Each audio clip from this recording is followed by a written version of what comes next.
Starting our list off at number 10, Lake Nyos. We love talking about Pompeii. We can't get enough of it. I'm fascinated. They have a restaurant that's back and open now in Pompeii. It's crazy. Now that's quite the eruption. Historically, that's a bad one. That's pretty scary. But a recent eruption in 1986, well, we don't talk about this one enough. First of all, a limnic eruption is a rare event, so you can sleep not in fear tonight. It occurs when CO2 dissolved in deep water lakes suddenly erupts. Cause yeah, that can happen. Who knew that? That's why I don't like lakes. There you go, right there. These events have only been observed twice, the deadliest being Lake Nyos in 1986. When a limnic eruption occurs, large clouds of CO2 form, which then all of a sudden descend and drop below the oxygen in the air, causing all living things in the vicinity to choke and not survive anymore. In this case, the cloud fell on nearby villages, ultimately causing the deaths of 1,700 people and 3,500 livestock. Number 9, the Great Dying. This name's pretty accurate if I'm being honest myself. Scariest environment imaginable. Here we go. Turning the clocks and solar system back 252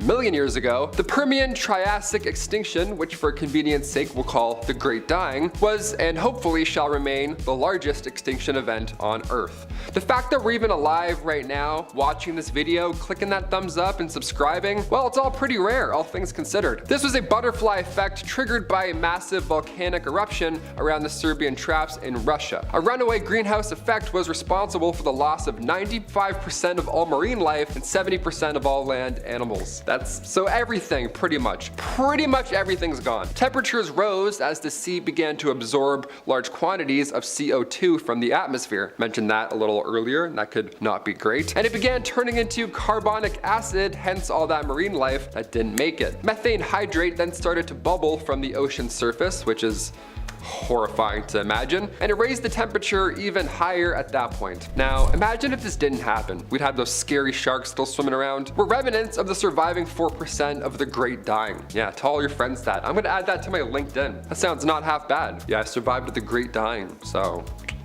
yeah. Really good at scooping ice cream. Let's do it. Number 8, the Spanish flu of 1918. The Spanish flu of 1918. Okay, yeah, this one's probably pretty good. Since we know a little something about plagues now in real life and toilet paper and stress, let's turn the clocks back 95 years when the Spanish flu entered the game. What was it like back then? The Spanish flu, if you didn't know, it was a strain of the H1N1 virus, which we all know as well. And when it hit, it took 50 to 100 million people. Very fast. 4% of the world's population gone. Now, it was recent and it was quite horrible. We couldn't stay home and watch Ozark for that one, so instead, the Spanish flu is said to have spread so violently because of soldiers being in close quarters during World War I. Yeah, again, very different than our plague. Immune systems were shot as is, and you're telling me a plague rolled through while we're in trenches? No way, what a nightmare. But just like that, the virus disappeared. Better treatment, perhaps it mutated into a much weaker strain. Either way, great, stay gone. Get out of here. Go away and stay there, pal. Hit that thumbs up for the Spanish flu not being around. Awesome, we love that. It's a good one to not have. Number 7, Maximilien Robespierre. On July 27th, 1794, French revolutionary Maximilien Robespierre and 21 of his followers were all arrested at the Hotel de Ville in Paris. Now, considering that this was 1794 and we got arrested, what follows is sure to be a public nightmare. The next day, Robespierre and again 21 of his followers were all taken to the Place de Revolution, where they were all executed by guillotine before a cheering crowd. Always a cheering crowd, of course. What else are we doing today? Let's go watch. What history tends to leave out of this part is that Maximilian attempted to take his own life beforehand because he knew his fate was gonna suck with the whole, thing. But when he tried to take his own life, he survived and was left instead with a nasty jaw wound. So in Game of Thrones fashion, the executioner, when the time came, ripped the jaw bandage off first, and then he saw the guillotine. Yeah, again, to a cheering crowd, remember? They all watched all of this unfold. I can't even watch UFC sometimes. You're telling me people watch this? IRL? I'm gonna go throw up real quick. Be right back. Number 6, the eruption. Mount Pinatubo, which is located in the Philippines, was another volcanic eruption that shook up history. A little more recent than the other one. This was on June 15th, 1991. Mount Pinatubo, this massive volcano, erupted into what would be the second largest volcanic eruption of the 20th century. Impressive? Yes. Terrifying? Absolutely. Yep, this is very loud and scary. Activity in the volcano first started on April 2nd, 1991, and these things take a little time to, finish up. So that same year, researchers set up seismographs in the area, and by June, the volcano was having a group of progressively shallower eruptions, and then on June 12th, the volcano had its first spectacular eruption, which sent hot ash 19 kilometers up into the atmosphere, which then rained on down to everything around it, which is the worst thing I can imagine. Additional smaller eruptions continued on June 13th, which then led to some intense seismic activity. And then, on June 15th, the volcano once again went off, this time sending a cloud of ash 40 kilometers into the atmosphere.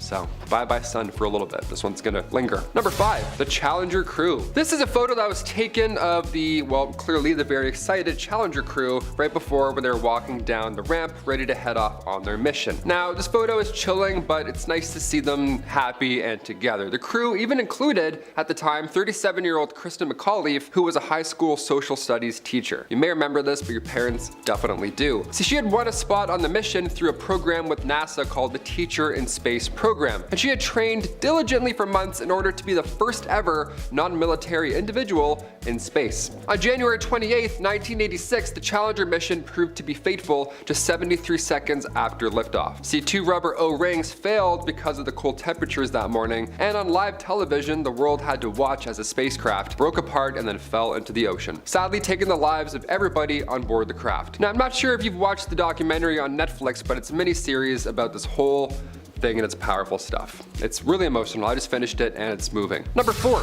the core. This photo shows a physicist named Harold Agnew, and while this photo looks relatively normal and scientific or whatever, a non-threatening photo, what he has in his hands is truly devastating. It changed history. Harold is holding the nuclear core of what was nicknamed the Fat Man. Yeah, that thing. This means that Harold is now holding the nuclear core of the atomic weapon that was later dropped on Nagasaki in 1945. The immediate blast took many lives, as well as the long-term effects of radiation illnesses. Now, it's crazy to look at a photo like this because it seems so perfectly normal when he literally has a life-changing, world-ending device in the palm of his hand, like a literal supervillain holding kryptonite. I couldn't imagine seeing that, let alone holding it. No way. My grandmother wouldn't even hold me as a baby because I was too small and fragile. Think she'd hold this? No way. Butterfingers. Butterfingers galore over there. Number 3, the Ball of Burning Men. January 28th, 1393. You are formally invited to a masquerade ball. How fun is that? Who is it under that mask? Oh, it's just Taylor on Bumblebee. Love him. He's great. The French Queen Isabeau of Bavaria is now hosting one of the most lavish parties of the decade, right? So bring your finest and longest krakows. Roll it in style. Now, when the French royal court was celebrating the marriage of one of the Queen's ladies in waiting, it of course was a big deal. It's fun. It's a big happy day. For some, the best days of their lives. For others at this ball, not so great. Probably the last days of their lives. King Charles VI had 5 companions perform a dance or a theater routine of sorts. Now, they did a performance as beasts. They were committed to the bit, right? They had these big, lovely masks, big baggy outfits, lots of linen, lots of stuffing to appear as if they were real beasts. Now, the party was going well, wine was spilling, people were laughing, beasts were roaring, we were committed, but one rule beforehand was put into place before the party started. Absolutely, positively, no open flames. Obviously, right? I mean, look at that guy. He looks like a couch. We're not gonna put a match near him. It's gonna be chaos. The Duke of Orleans had a little too much fun prior to this event, and he forgot the first rule of Fight Club when he arrived. The guy walked in with a lit torch. He wanted to see everyone. Some accounts say he dropped the torch by accident. Others say he got too close trying to guess the identity of said beasts. Either way, this tragic event took the lives of 4 people, hence the name Ball of the Burning Men. That's terrible. Imagine that. What a gig. Number 2, the Stanford Prison Experiment. One of the most well-known experiments of all time was the Stanford Prison Experiment. It was an attempt to investigate the psychological effects of perceived power, and it worked. A little too well, I'd say. Guards and prisoners were all chosen randomly, from college students to anyone, your neighbor. You had no idea. Nobody really knew just how bad this experiment would end up, so anyone volunteered. Those in power were taking it to an extreme level. It was absolute psychological distress. Some of the prisoners went insane. The whole exercise was abandoned after only 6 days, which is not a short amount of time, but historians say just 6 days because it was intended to last much longer. Now, it's shocking to see the lengths people go after receiving power over another human being. I thought I was evil unplugging my brother's controller and playing, and he wasn't plugged in. This is Next level. And finally, number 1, mummified pets. Are you a pet owner? If so, comment down below which animals fill your house. We love that. Olivia and I want to get a dog so bad. I was always a dog guy growing up. My aunt had 3 pugs. It was the dream. I love it. Ancient Egyptians, they fancied a house pet or two. We know this. But Egyptians saw animals as incarnations of the gods, which I do too with my Shih Tzu, of course. The very concept of having a pet came from ancient Egyptians, so thank you. Egyptians were of course fans of cats. That's common knowledge at this point. But did you know they also had the same idea for hawks, lions, dogs, and baboons? Yeah, baboons. That's amazing. Go ask your parents for a baboon as a pet. There you go. I thought dogs doing their business inside was annoying, but a lion? Your arm's gonna be tired scooping that one up. Many of these animals were often mummified and buried with their owners after they'd passed, just like how many owners today cremate their pets. I mean, I'm not sure I would mummify a Shih Tzu, but hey, whatever floats your boat, who am I to judge? Other creatures were specially trained to work as helper animals back then. So ancient Egyptian police officers would use dogs and monkeys to help patrolling. Then they'd mummify them. What a time, imagine that. Starting off with some geography, we got Lake Nyos. How can a lake kill 1,700 people? Well, though it sounds too insane to be true, it did indeed happen. Located in West Africa, the lake itself is deceptively beautiful. However, on August 21st, 1986, a mysterious cloud burst from the lake. It flooded towards the village and suffocated 1,700 people and animals. Nothing survived the event. The reason this happened is because beneath the water there is a pocket of magma that leaks carbon dioxide into the lake. The CO2 stays dissolved in the water due to the pressure of the 650 feet of water on top of the magma secretions. Crazy, so kind of like a pop bottle with an invisible lid. Until one day, that lid popped. On that day, the lake abruptly depressurized and the CO2 exploded into the air, causing the devastating event. Today, pipes are used to siphon the CO2 out from the bottom of the lake in order to prevent this from happening again, but imagine when it did happen, it must have felt like some kind of magical grim occurrence. For sure. Number 9, the Salem Witch Trials. If you follow me on MA, you just know how much I hate the Salem Witch Trials. I hate them so much, okay? It's an event in history that is so inconceivably stupid, it's hard to believe it actually happened. The Salem Witch Trials occurred in Massachusetts between 1692 and 1693, where more than 200 people were accused of witchcraft and 20 were put to death. It all started because the daughter of Reverend Paris, Elizabeth, who was 9, and his niece, Abigail Williams, same age, started having fits. Another girl, Ann Putnam, age 11, started having them as well. The supernatural was blamed and soon the girls began accusing everyone they could, mostly people the town didn't like. Basically, if you confessed and you wanted to be saved, then you weren't executed, but if you were accused and didn't confess, you were killed. The paranoia was so bad that once you were accused, you couldn't escape this guilt they put on you. It was insane. But after the paranoia finally subsided, the colony admitted that they probably made a mistake and compensated the families. Like, yeah, oops, might have gotten a little carried away there. Wow, whew, I got excited, sorry guys. Here's some money. The Salem Witch Trials today represent what happens when paranoia rules a courtroom and the whole thing still beguiles the world even 300 years later. Number 8. Unsinkable Sam. On a happier note, this is the kind of story that makes people believe that cats have 9 lives. Unsinkable Sam was the nickname for a cat who survived several shipwrecks during World War II. His tale begins aboard a German warship called the Bismarck. Among the 2,200 soldiers was a black and white cat that somehow snuck aboard. One day, the Bismarck was decimated during an attack, and while the HMS Cossack was looking for survivors, they saw Oscar the cat, name of the time, seeking refuge on a plank, like Jack from the Titanic. They hauled him aboard, but then several months later, the Cossack would be decimated. That's shipwreck number 2. This time, it was the HMS Ark Royale who spotted him and was then dubbed the name Unsinkable Sam. And then, shipwreck number 3, months later, as you can guess, the Royale was torpedoed, and once again, Sam was saved by the HMS Legion of the British Royal Fleet. Finally, this seafaring feline retired to land and later died in 1955. Number 7, Nellie Bly. Nellie Bly is a woman right out of a Jules Verne novel. In fact, you would think so if she hadn't met the man himself. In 1889, Nellie Bly took on a record-breaking voyage by traveling around the world in just 72 days. Her means of travel included a train, a steamship, a rickshaw, horse, and donkey. Her goal was to beat the fictional record set by Verne's hero Phileas Fogg in his 80-day Odyssey. An event like this already appeared as a myth to the men of the time. Her editor at the New York World nearly refused to send her because her gender would make the trip impossible. No one but a man could do this, he told her. Very well, she replied. Start the man and I'll start the same day for some other newspaper and beat him.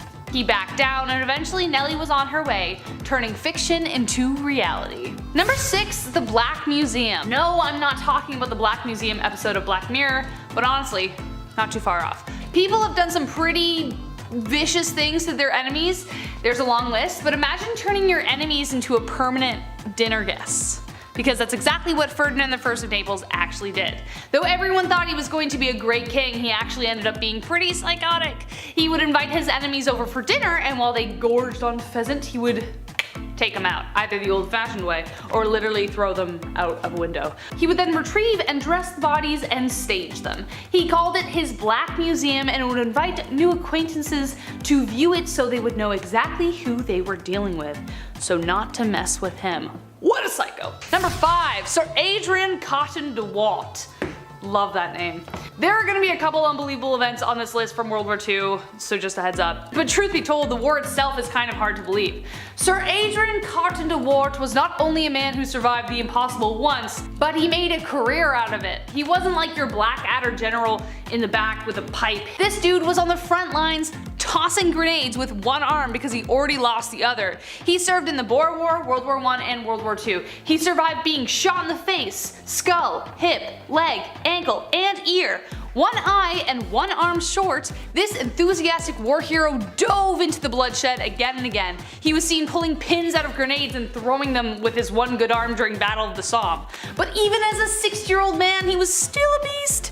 His plane got shot down in April 1941, he crashed it into the Mediterranean, survived, swam all the way to shore, then he got captured by Italian soldiers, thrown into a POW camp, then he escaped, eluded capture for 8 days, but unfortunately the lack of Italian looks gave him away. He was released 2 years later, and Churchill was such a big fan of him, he made him his rep over in China. He ended up passing away peacefully at age 83. Despite hundreds of close calls with death. Number 4, Simo Häyhä. This is actually kind of a plug for a short film I'm looking to raise funds for. Check out my Instagram to learn more. But his story is incredible and it's so unbelievable. Simo Häyhä's story sounds like something straight out of a movie, except it actually happened. A humble Finnish farmer who became the Soviets' nightmare in World War II. He is widely regarded as one of the most accomplished and skilled snipers in history. The Winter War began in Finland in 1939 after Russia decided that it was time to regain some territory. They thought it was going to be easy.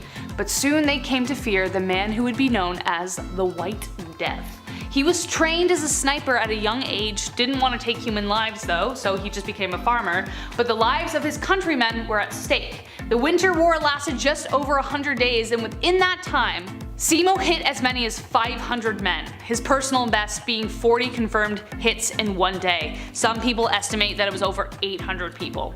In March 1940, he was hit in the jaw by a counter sniper, leaving him in a coma for 11 days. But when he awoke, however, the Russians surrendered. That is poetic justice. Number 3, Alexander the Great. How did this guy exist?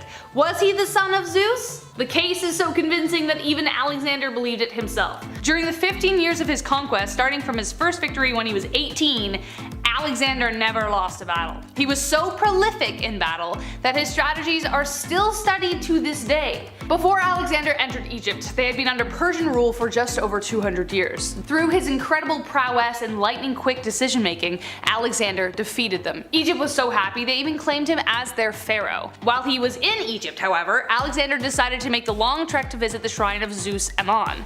According to the man himself, he was guided there by ravens, and it even rained during his journey, which was interpreted as a blessing. When he got there, the priest named him a son of Zeus. Now, if that doesn't make this guy sound like a myth, then I don't know what will. Number 2, Boadicea, Boadicea is the Morrigan in my mind. She is Xena, warrior princess. This woman was so ferocious, she was called the scourge of the Roman Empire.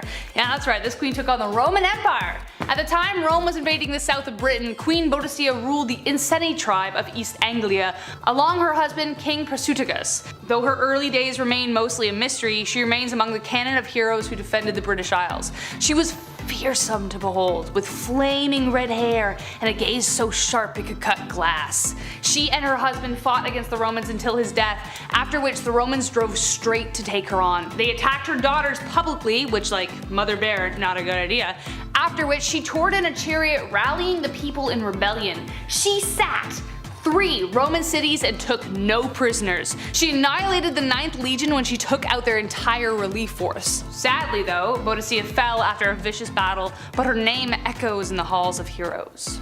And last but not least, Richard, Saladin, and the Third Crusade. Just the Crusades in general are just unbelievable. Never in history have 2 rulers been so equally matched. Currently I'm reading Warriors of God, Richard the Lionheart and Saladin and the Third Crusade by James Rustin, and the fact that everything I've read so far isn't just the next Game of Thrones novel astounds me.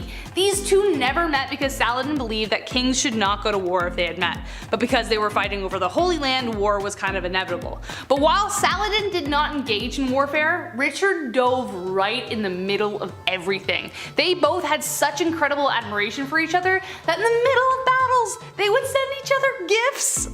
I don't understand. You killed my men. You killed my men. Here's a fruit basket. Literally happened. And another example, during the Battle of Jaffa, Richard's horse ended up being killed, and Saladin was so impressed with him that he sent him 2 new ones. 2! On top of that, Richard had taken off half of his armor before he had leapt ashore to fight. So he was basically half naked. Eventually Saladin tried to have him assassinated, but Richard was so ferocious in battle that everyone feared him. The dude was pretty much a human bulldozer. The 2 assassins ended up waking up the camp because they were fighting about who should take the guy out. Number 10, Unsinkable Sam. In our last video, I asked who likes dogs and who likes cats and yada yada yada. This one here, I'll give to the cat people. You get one. Cats have 9 lives. I'm a firm believer in this theory now. Unsinkable Sam was the nickname for a cat who survived several shipwrecks during World War II. His tale began aboard a German warship called the Bismarck. Yeah, also imagine that image right there. 2,200 soldiers just standing in a line, and then also this black and white cat that somehow snuck aboard. Nobody knows how it got on, but I'm pretty sure one guy does. He's like, the Bismarck was decimated during one of the attacks, of course, and while the HMS Kozak was looking for survivors shortly after, they saw Oscar the cat on a plank. Yeah, he had to earn the Unsinkable Sam alias, alright? You get a new life, you get a new name, then it happens. The HMS Kozak hauled him aboard, but then several months later, the Kozak was destroyed. Now this time it was the HMS Ark Royal who spotted the cat, and then the fearless feline was dubbed Unsinkable Sam. Little man passed away in 1955, not on a warship, so that's great. Hope there's therapy in cat heaven. My god. He's like, well, 4 out of the 9 sucked. I don't know. Number 9, the first marathon. Now the term marathon, right off the bat, it comes from ancient Greek history. The Battle of Marathon, I've certainly mentioned on this channel a few times. But let's look further a few hundred years, give or take. The first ever Olympics marathon. It was an absolute shit show. 7 miles from the finish line, one guy started ingesting strychnine and egg whites just so we could finish the race. So yeah, that was the first ever modern use of narcotics in an official Olympic game sport. One dude was also running the marathon in dress shoes and dress pants. Just a classy lad with 58 blisters, just booking for hours at a time. William Garcia, one of the 32 competitors, straight up almost died during this marathon. He collapsed mid-race. He barely made a recovery. Have you done a marathon before? If so, tell me your experience down below. I did the Toronto Marathon a month ago and I got 35 kilometers out of 42. It was so close it hurt my soul. If only I wasn't wearing those dress shoes, you know, maybe I would have finished.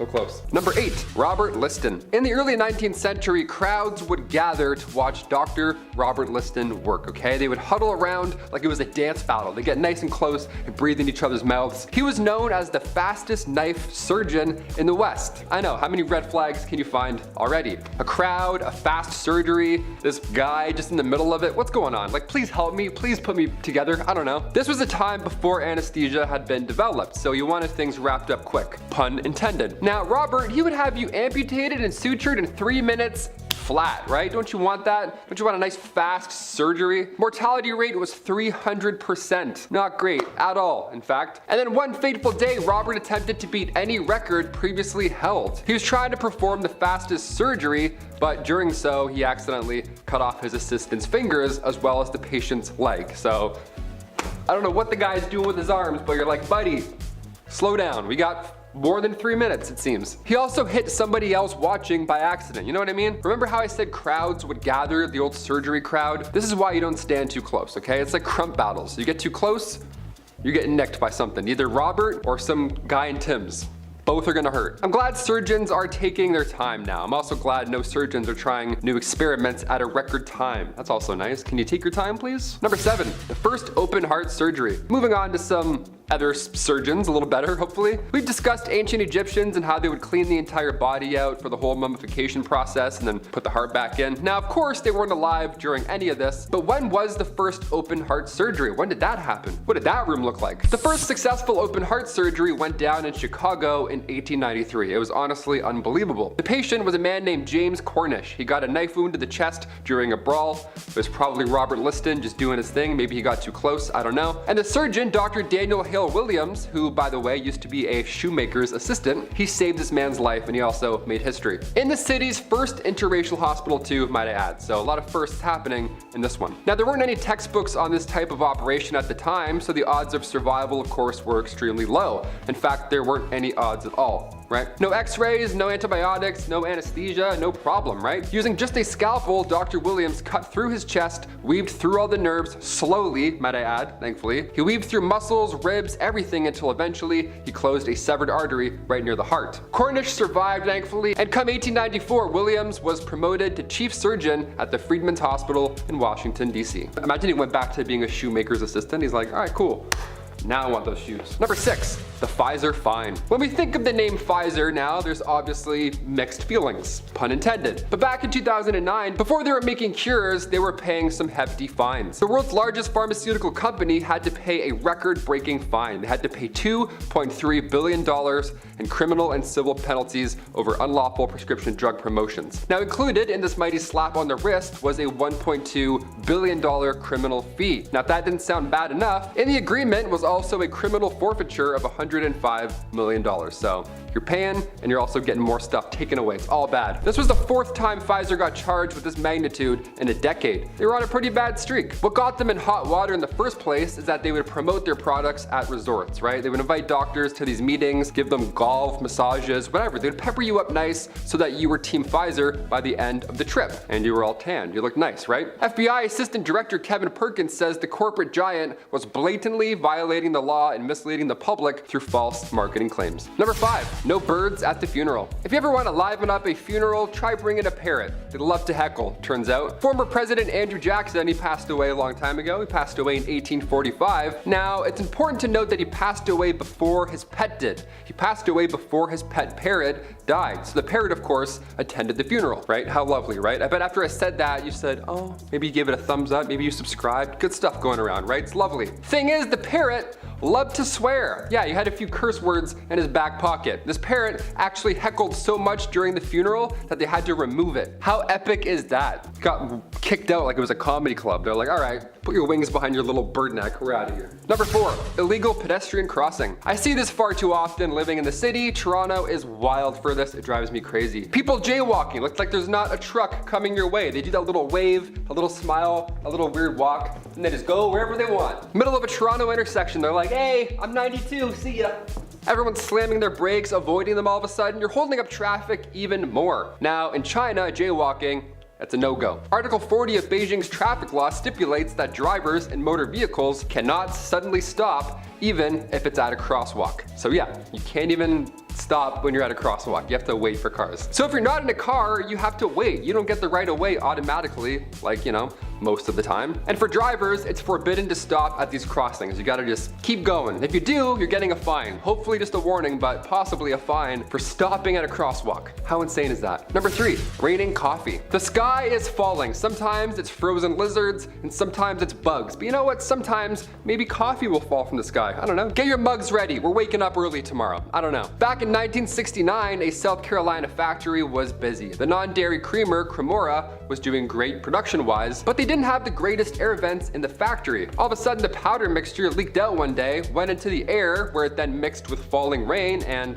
voila. Now we have double doubles falling from the clouds. Now we have a really odd rainfall. Chester, South Carolina. It was the day we woke up to coffee goop on our lawns instead of dew. That's memorable for sure. The company ended up paying a fine of $4,000 for allowing their product to be released from the plant. Could have been worse. Could have been a lot worse. Could have been a spider factory. I don't know. First thing I can think of. Number 2, it can't stop all of us. Remember that Area 51 raid that went down back in 2019? Months of planning, gathering heads, planning trips, renting cars, all to get everyone out to Nevada. Everyone was determined to find out the truth about aliens. It was a big raid where everyone planned to overthrow every Area 51 guard. So, did it work? What ended up happening there? I forget. Everyone! We're not here for photos! We're here to rescue the aliens! Rescue! Yeah, okay, it didn't work. Turns out a handful of gamers can't overthrow a government military base.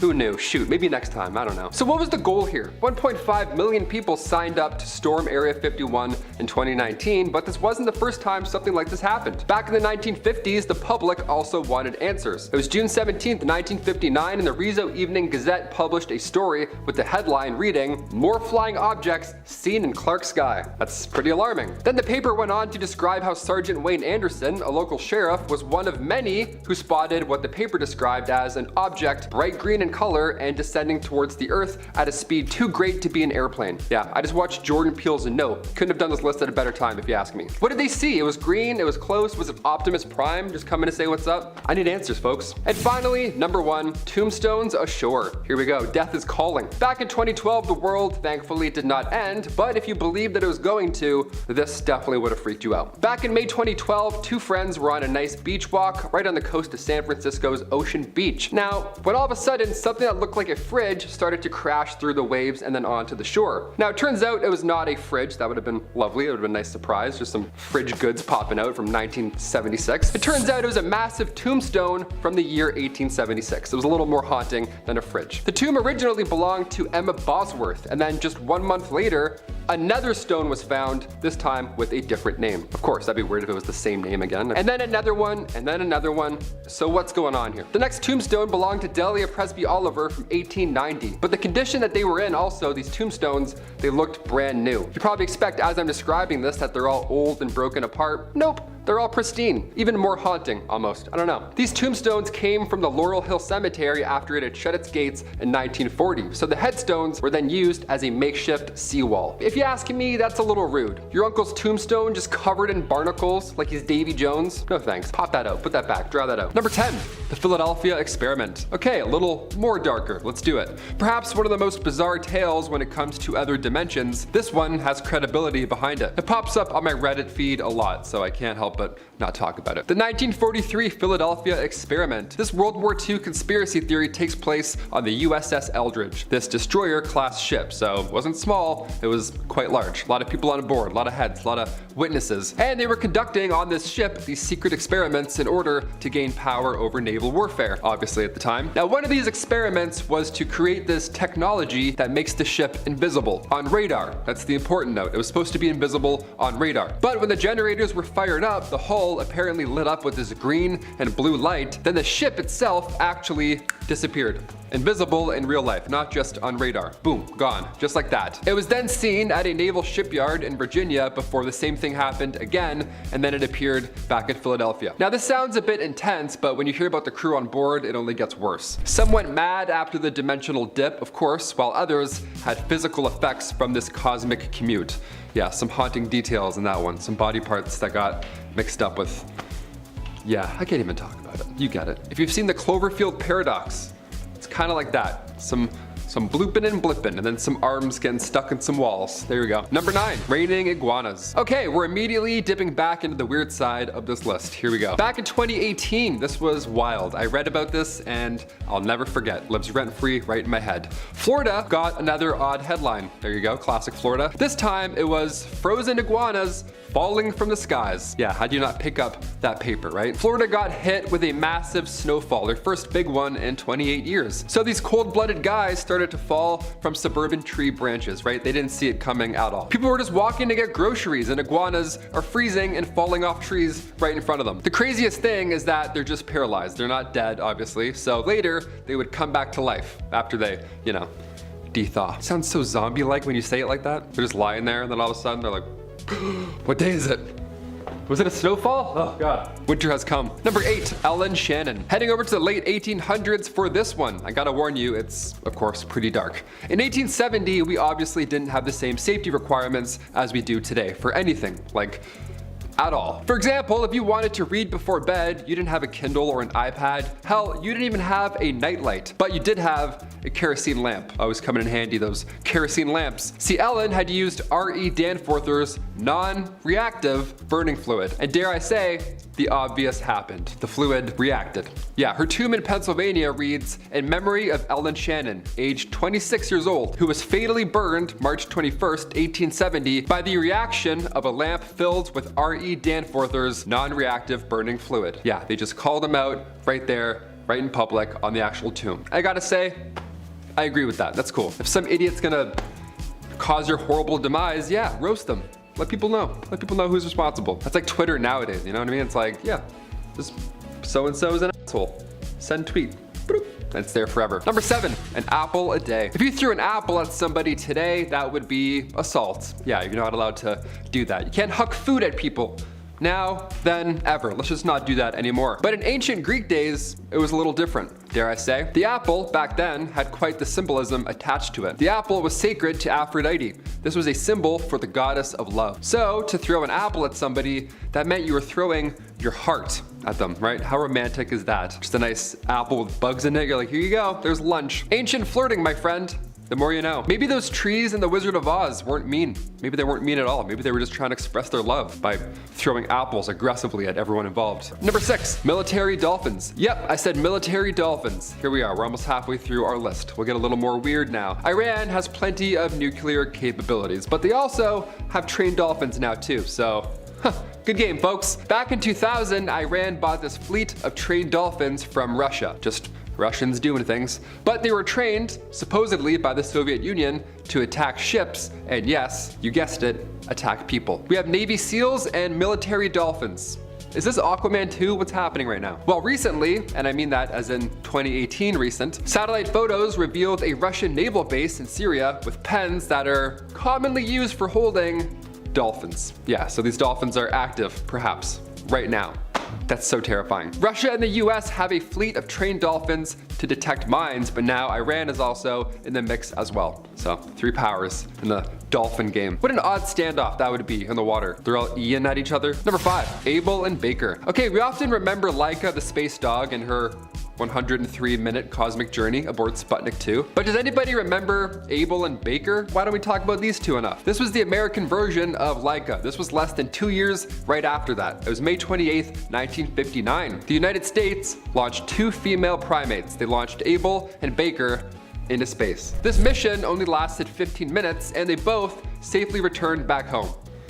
That's wild to me. The monkeys weren't injured from the cosmic commute at all. A radio message came in shortly right after they splashed down in the Atlantic, and the message said, no injuries or other difficulties. Thank the Lord, we love that. Abel and Baker, perfect, as they said. I don't think we can blast any more primates into space going 10,000 miles an hour anymore, but it's wild to me that we did this ever. This is insane. A human had to strap in a chimp into a rocket ship and be like, all right, see ya. And then, that's insane. Grown adults had to do that. That's insane. Abel sadly passed away shortly after the flight. Nothing to do with the actual flight itself, just timing. Meanwhile, Baker, she got famous. She was getting 150 fan letters a day. Imagine if she had Twitter. Oh, it'd be wild. These ladies are icons. Never mind Laika, okay? Hit that thumbs up for Abel and then subscribe for Baker.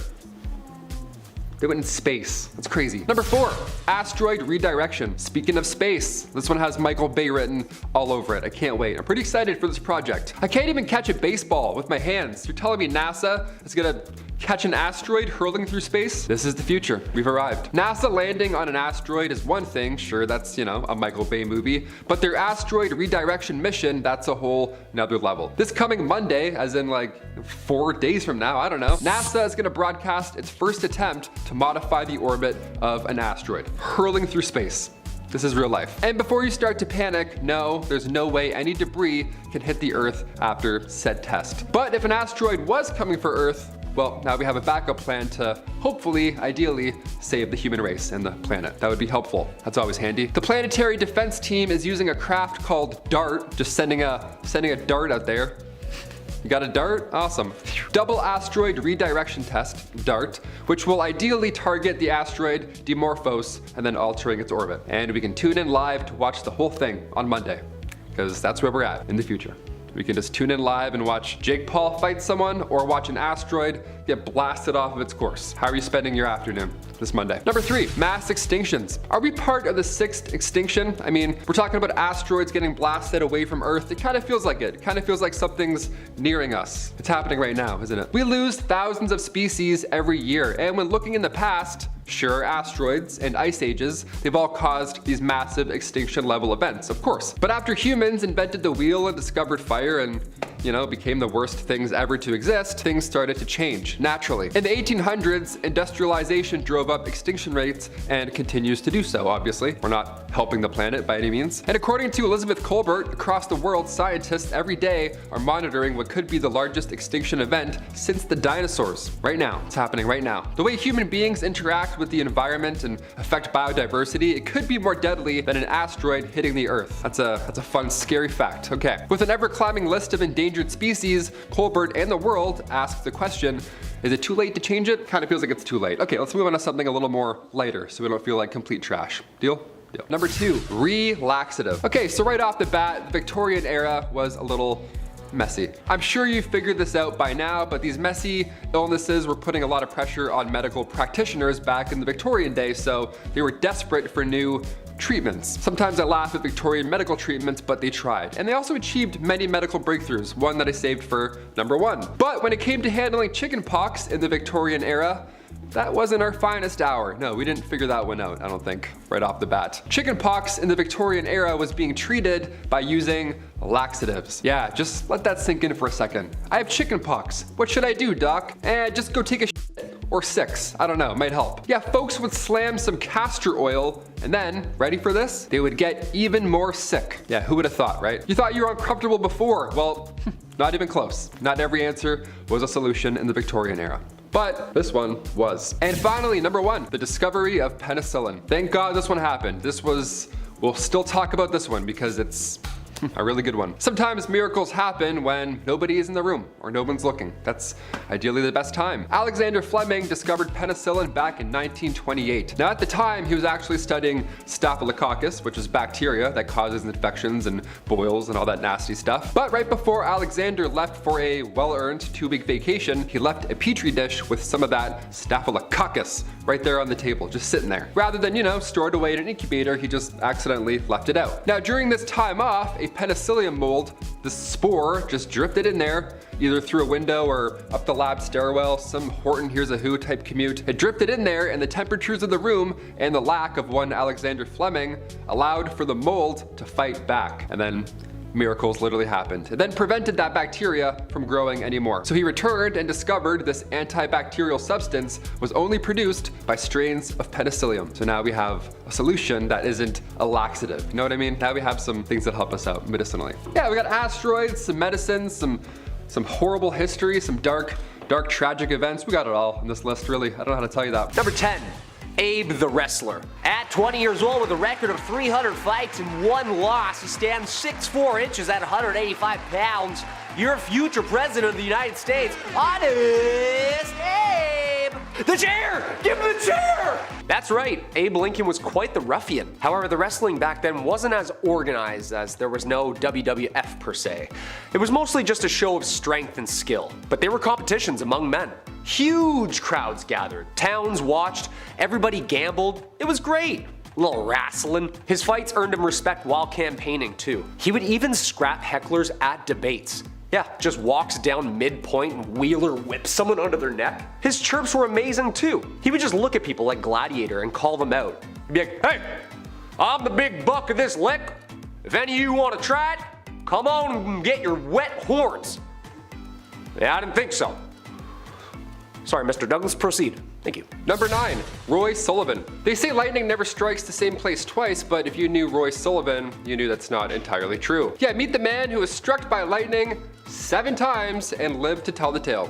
Roy Sullivan was born in 1912. He sadly passed away in 1983 when he was 71 years old, but God tried a few times to get him out earlier, it seems. He was born in Greene County, Virginia. Roy was a park ranger in Shenandoah National Park in 1936. He was nicknamed the Human Lightning Conductor, and he appeared in the Guinness Book of World Records. Roy's first encounter with, the might of Thor was when he was just 30 years old at the Fire Lookout Tower. He said that lightning strike, again out of the 7 he survived, was the most painful out of all of them. The lightning bolts burned a strip all the way down his leg, even blowing a hole through his shoe. Yet somehow he survived. Roy was also hit by lightning in 1969 while driving a truck, and also in 1970 while gardening on an otherwise clear day like today. Also in 1972 while inside a guardhouse. Also in 1976 during another storm, and finally in 1977 while fishing. Yeah, Roy passed away in 1983, and to this day, 2 of his ranger hats are on display at the Guinness World exhibits in New York City and South Carolina. This man cheated death 8 times. 7. Number 8, Miss Unsinkable. Violet Constant Jessup, aka the Queen of Sinking Ships, or Miss Unsinkable, was an Argentine-Irish woman who worked as an ocean liner stewardess, memoirist, and Red Cross nurse in the early 20th century. Jessup is well known for having survived 3 sinkings of major ships: the RMS Olympic in 1911, the RMS Titanic in 1912, and her sister the HMHS Britannic in 1916. Yeah, talk about the luckiest person ever. Lady's got some angels watching over her, I swear. The first ship, they turned around and made it back just in time. The Titanic, well, watch the movie, you'll understand. And then the third ship, it must have just felt personal by that point. Really? Not to mention barely surviving tuberculosis as a child. This woman is truly a saint. Returning to work after all those accidents, dedicating her entire life to the Red Cross, trying to save others. Sadly, she passed away at 83. Number 7, Lost at Sea. The Robertson family, they're quite a historical one. Strap in, folks. Back in 1971, Dougal, Lynn, and their 4 children, Anne, Douglas, Neil, and Sandy, all set sail on what was planned to be a trip around the world. It sounds magnificent. Our family saw a movie once. Aboard their 13-meter boat, the Lucette, they traveled through the Caribbean and then across the Panama Canal to the Pacific, right? That was their trail.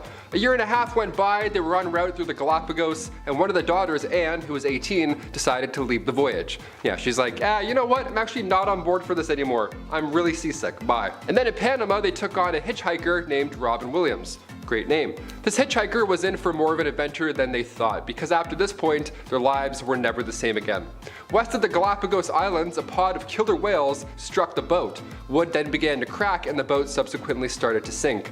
They all moved to the inflatable life raft, but after 16 days of using their own breath to keep inflating it over and over 24/7, the 6 of them were sadly forced to relocate into an even smaller dinghy. Then they somehow survived for 38 days at sea, while sailing towards the center of the Pacific with no goal in mind other than to survive.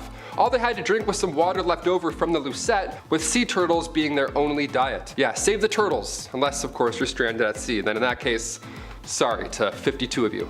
Finally, after 38 days, they were spotted by a passing Japanese fishing boat, and then thankfully they were rescued. Number 6, Mad Jack Churchill. No, not that Churchill, but equally as British and even bolder. Mad Jack Churchill, aka John Malcolm Thorpe Fleming Churchill, was a British Army officer who fought in the Second World War with a longbow, bagpipes, and a Scottish broadsword. Dude, this guy lived a life. Was in like every war. Trained people how to fight and how to parachute. This guy was fighting machine guns with a bow and a sword, and was at like the front of the lines, leading them, taunting people, playing the bagpipes. You know how intimidating that is? How is there not like 15 movies about this guy? Not only did he thrive in the rough stuff, Guy revolutionized surfing. He was also pissed the Americans dropped some nukes. He wanted to keep fighting, you know? Like, imagine that pep talk. Alright lads, I'm gonna play a wee jingle here first, and then I'm gonna go take this sword and I'm gonna start swinging. Alright? Good luck. Number 5. Fake France. Towards the end of World War I, Paris was tired of, seeing their city of love get blown to smithereens, as one would. So they figured, you know what? Let's try and fool those Germans, right? Let's try and do some trickery. Let's just build a fake Paris and then shut out all the lights. And it worked. Yeah, they psyched them out. They created a decoy, a very large decoy. The life-size stunt double was posted up only a few miles west of the actual city in order to protect it. This tiny town called Masons Lafayette, now of course it's looking a lot more full than it was when it was, a hollow shell of a fake town, now it's a tourist area.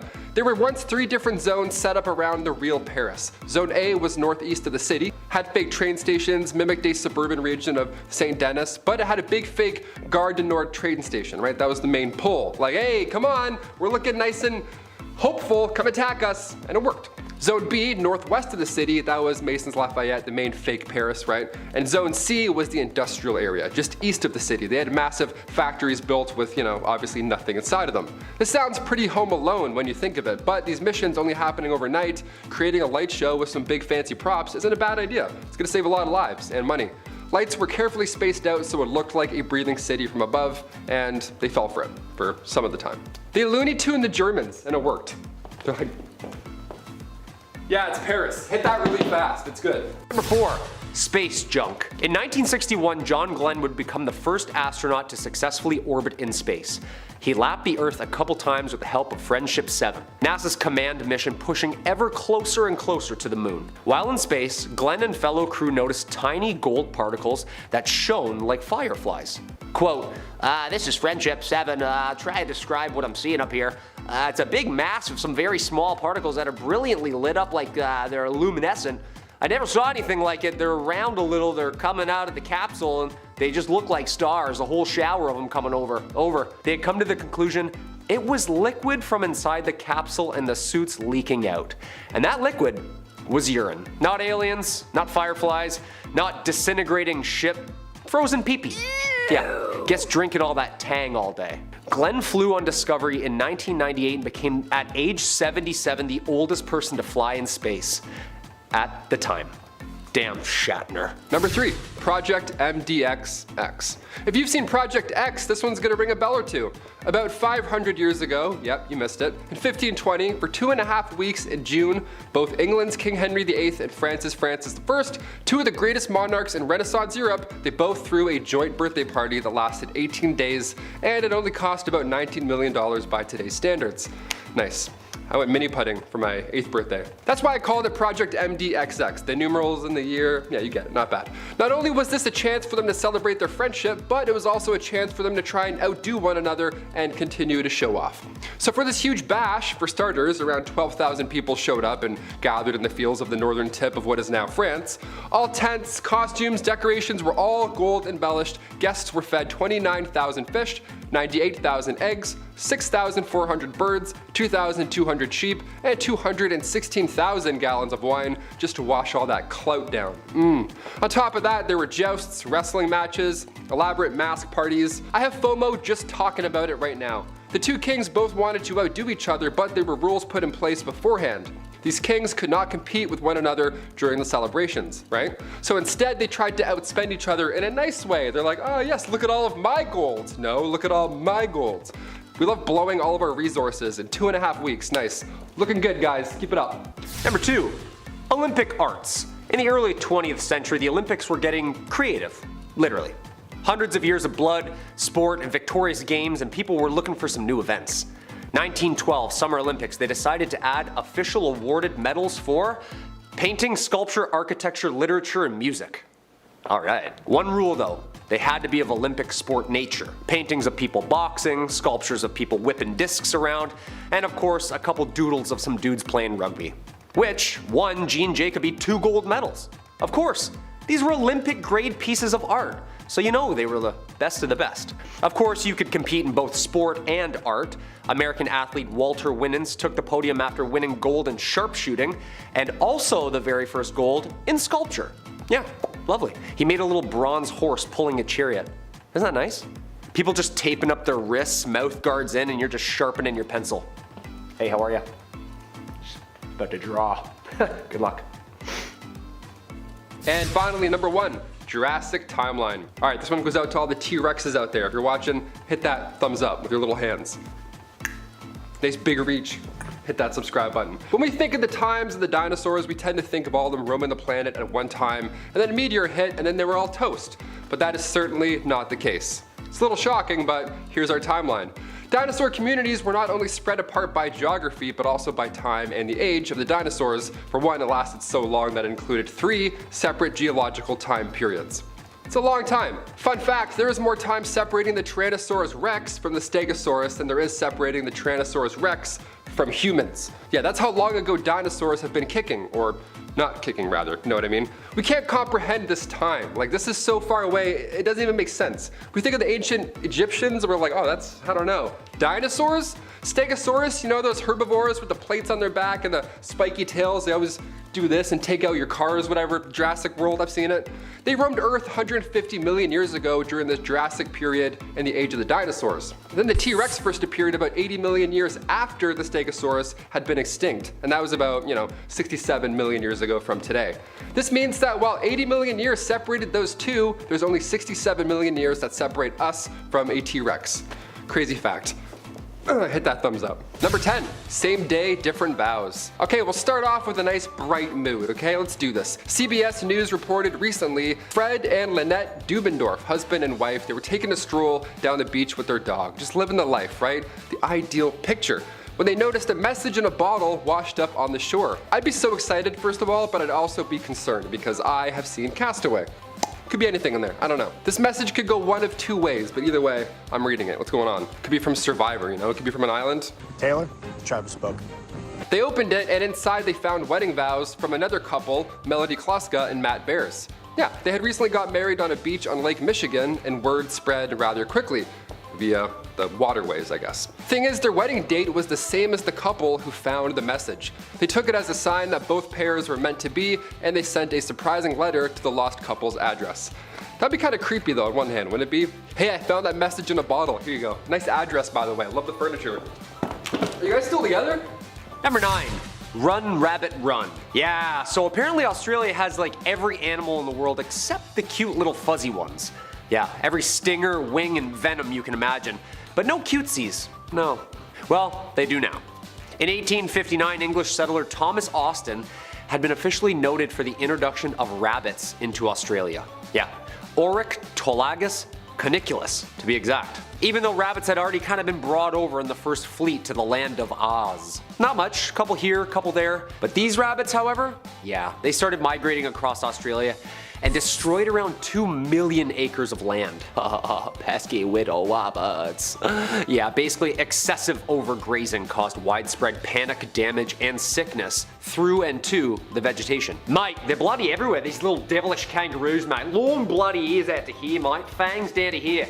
Terrifying little things. That might be small, man. Yeah, little hoppy guys. During the 19th century, the country had set up rabbit-proof fences to protect its pastoral lands. Is there even such thing as rabbit-proof fences? Finally, in the 1950s, the Australian government had had enough. Started to use biological methods to control the excessive population. Yeah, sorry little guys. This guy's bright idea is believed to have an immense impact on the abundance of natural resources in Australia. Yeah. Thanks a lot, Thomas. Now we have no carrots, man. Number 8, legendary musical neighbors. It's weird how similar some of your neighbors are, right? Growing up, we had like 3 Davids on our street. They're all cops. Isn't that weird? I don't know, I just thought of that. They all loved cutting their lawn at 7 a.m. too. What a coincidence, how weird is that? Well, back in the 60s, rock icon Jimi Hendrix and the 18th century composer George Friedrich Handel, well, they were both neighbors. A couple hundred years apart, but neighbors nonetheless. They both lived in 23 Brook Street and 25 Brook Street in London. Now, had George been born, 200 years later, we'd have gotten the greatest collab of all time. Would have been like Watch the Throne, but times 3. If you're a local, of course you'll know there's a site there now, it's a famous landmark and all that jazz. But in terms of coincidences, there's music in the air. Something's going on Brook Street. Pick up an instrument or two, walk by, try the harp out. In that room specifically. Number 7, friendly football. I'm actually happy that this really happened and it's not just like a heartfelt Pepsi commercial that they drummed up in a meeting. Growing up, I thought this was fake due to the circumstances, but nope, this actually happened. During Christmas of 1914, a truce was held between Germany and the UK. Like, these people were trying to take each other out, but Christmas is Christmas. They decorated their shelters with lights and colors, exchanged gifts at no man's land, and played a game of football between the soldiers. Yeah, isn't that nice? Soccer, of course, not football. Just dudes smashing into each other. Both Germany and the UK refused to declare an official ceasefire, but both sides declared a temporary ceasefire on their own. They gathered and celebrated "'Tising the season" by singing carols, wrapping up gifts for each other, drinking some drinks, laughing some laughs, and of course, a slide tackle or two. Yeah, captains, come to me. Yeah, it's gonna be a red card for Gunter. Yeah, back 5, please. I said back 5. Kicker, go ahead, man.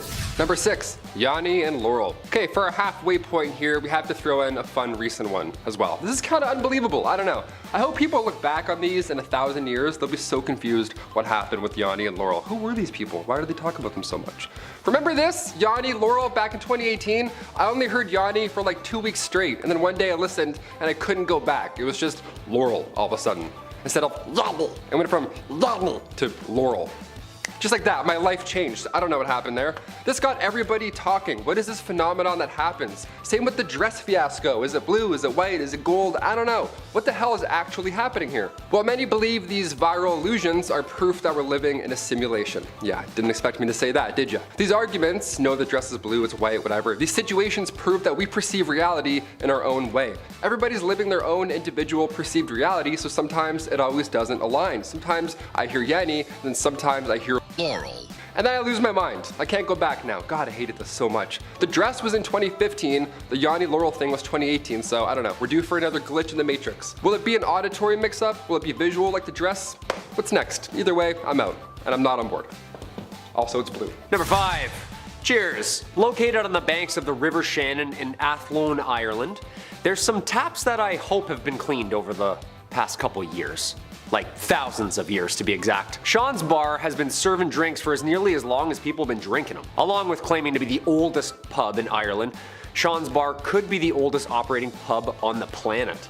In fact, in 2004, Guinness World Records issued a certificate to Sean's Bar as the oldest official pub in Ireland.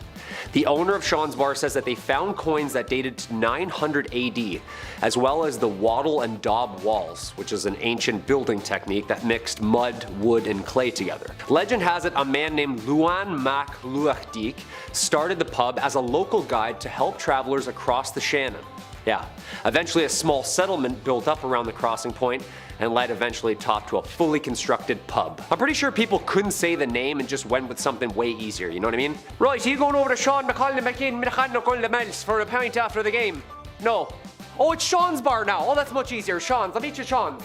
Number 4, the Jim twins. Back in 1979, a set of twins were reunited. They were 39 at the time. This was of course a big moment in their lives, obviously, because for 37 years they barely knew of each other's existence. When they finally met, the long-lost twins had a bit more in common than anybody ever thought. For starters, both had been named Jim, which is amazing. I spoiled that in the fun title. But their adoptive parents both named the lads Jim. That's crazy. And both Jims loved math and carpentry. Both also had jobs in security at the time of their reconnection, and their ex-wives were both named Linda. And they'd since married a woman both named Betty. I don't know, this is kind of too parallel university for me. Imagine meeting another you, and he's like, yeah, I love surfing and IMAX movies. What are the odds? How specific is this? Are you kidding? No way, that's for sure an alien. He's a Skrull. He's an imposter. Get him out. Number 3. The Brown Sox. The Great Molasses Flood, aka the Boston Molasses Disaster, was an event that occurred January 1919 in the North End neighborhood of Boston, Massachusetts. Happy New Year, everybody. Time to get sticky. Yeah, apparently weather temperatures had risen in Boston at the time, and the mixture of cold and hot molasses together mixed, due to the thermal expansion already inside the tank, eventually burst open and collapsed. Yeah, surf's up, dude. 2.3 million gallons of molasses, actually, weighing around 13,000 tons, and resulted in a wave of molasses about 25 feet high. Yeah, just rushing through the streets at an estimated 60 kilometers an hour. Sadly, killing around 21 people and injuring about 150. Yeah, yikes.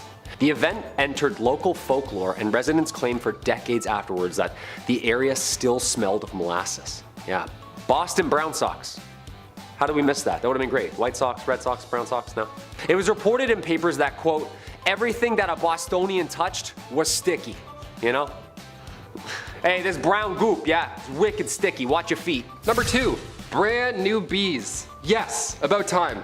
A lot of us know bees is pretty harmless. They're fuzzy little pollinators. Unless, of course, you're allergic, then in that case, get out of here, just run, we got you. But bees normally do a lot more good than harm.